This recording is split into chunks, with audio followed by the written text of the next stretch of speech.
Salut! Je sais pas si vous avez remarqué, mais les crypto-monnaies, c'est toutes les mêmes. Il n'y a pas trop de différence entre elles. Faux! Allez, générique.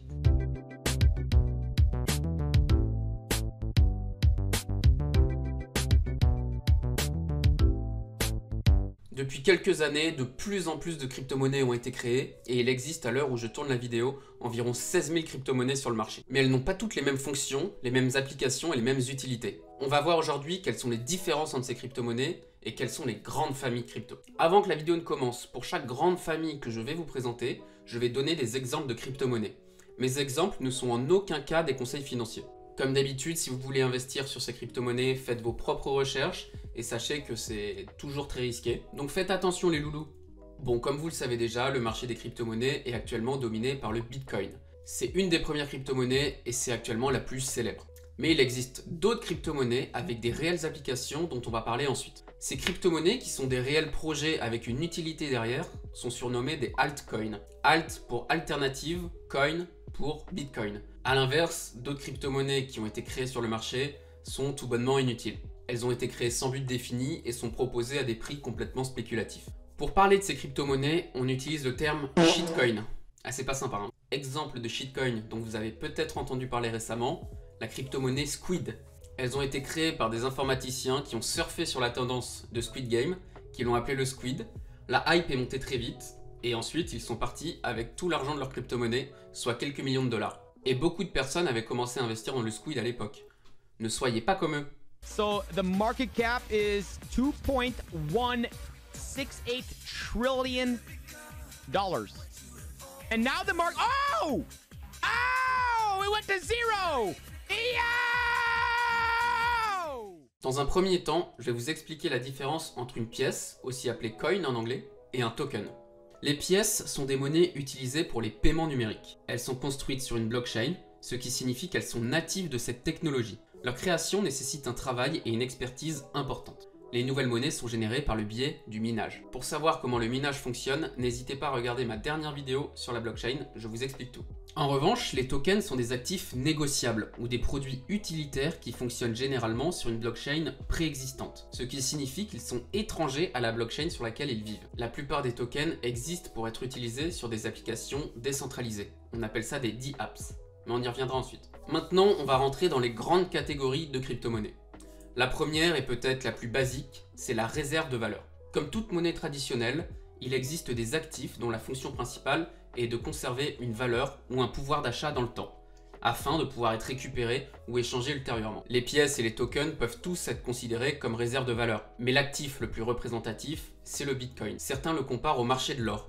On l'appelle parfois l'or cryptographique. Outre le Bitcoin, il existe un certain nombre de monnaies similaires, plus rapides et plus évolutives. On peut donner comme exemple le Litecoin ou le Bitcoin Cash. Une autre grande catégorie est le moyen d'échange.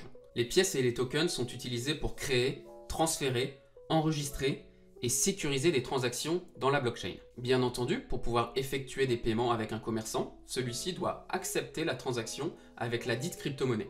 Les plus couramment utilisés sont le Bitcoin, l'Ether, le Dogecoin, encore une fois le Bitcoin Cash et le Litecoin. Dans cette catégorie, j'aimerais aussi ajouter les stablecoins. Qu'est-ce qu'un stablecoin? En général, comme son nom l'indique, c'est une crypto-monnaie stable, c'est-à-dire que son cours ne va pas varier dans le temps ou très peu. Il répond à une grosse problématique dans le secteur des monnaies virtuelles, c'est l'énorme volatilité de ces monnaies. En effet, une crypto-monnaie peut facilement perdre 10 ou 20% en une seule journée, comme elle peut les prendre aussi bien sûr. Le stablecoin, de manière familière, c'est aussi utilisé pour mettre ses sous de côté. C'est-à-dire que si j'investis dans les crypto-monnaies et que je veux récupérer mon argent, j'aurai davantage d'intérêt à le récupérer en stablecoin et ainsi pouvoir le garder et pouvoir, si possible, effectuer mes achats avec. Dans la législation française actuellement, si je retire cet argent et que je le dépose en euros sur mon compte, je vais devoir payer des impôts. Si je la garde en crypto-monnaie, ce n'est pas le cas. Autre grande famille, ce sont les exchange tokens. Ces tokens sont en général émis par des plateformes de crypto-monnaie. En général, ces plateformes donnent des jetons en guise de récompense ou d'incitation à aller effectuer des transactions sur cette plateforme. Ainsi, ces plateformes encouragent l'activité des traders chez eux. La détention de ces tokens peut même parfois vous permettre d'avoir un impact sur la gouvernance de ces plateformes, un peu à la manière des DAO dont j'ai parlé dans une précédente vidéo. De plus, ces plateformes permettent en général la réduction des frais de transaction si elles sont effectuées dans leur token. On peut donner comme exemple d'exchange token le BNB, l'Uniswap ou encore le CRO. Passons maintenant à une catégorie qui comprend énormément de crypto-monnaies. Ce sont les plateformes de smart contract. Je ne vais pas réexpliquer ce qu'est un smart contract puisque je l'ai expliqué il y a 2 vidéos. Donc n'hésitez pas à retourner sur la vidéo sur les DAO pour comprendre ce qu'est un smart contract. Mais vous revenez ensuite, s'il vous plaît. Comme on l'avait évoqué, les smart contracts jouent un grand rôle dans le fonctionnement des applications décentralisées, donc des DApps et aussi des DAO. Comme évoqué précédemment, si vous achetez des tokens sur ces plateformes, vous allez avoir un impact sur la gouvernance de ces applications décentralisées. De plus, ces plateformes mettant en place les smart contracts permettent en général l'achat de NFT. Les plateformes les plus célèbres utilisant ces technologies sont l'Ethereum, le VeChain, le Cardano ou encore le Solana. Enfin, dernière mais non moins intéressante catégorie, la finance décentralisée. On a beaucoup parlé de décentralisation dans nos vidéos, je vous explique tout.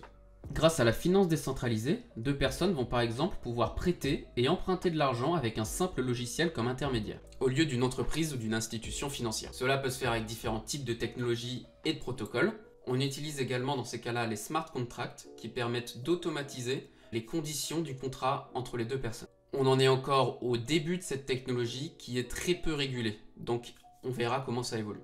Comme exemple de crypto-monnaie DeFi, on peut parler du Chainlink, du Aave, du Compound ou encore du Maker. Merci d'avoir regardé cette vidéo, j'ai essayé de synthétiser le plus possible. Je me suis renseigné, il y a beaucoup d'articles qui datent d'il y a 2-3 ans où on n'avait pas du tout les mêmes utilisations des crypto-monnaies. Donc ça va encore énormément évoluer. Peut-être que cette vidéo vieillira mal dans 1 ou 2 ans, tellement les applications seront beaucoup plus nombreuses.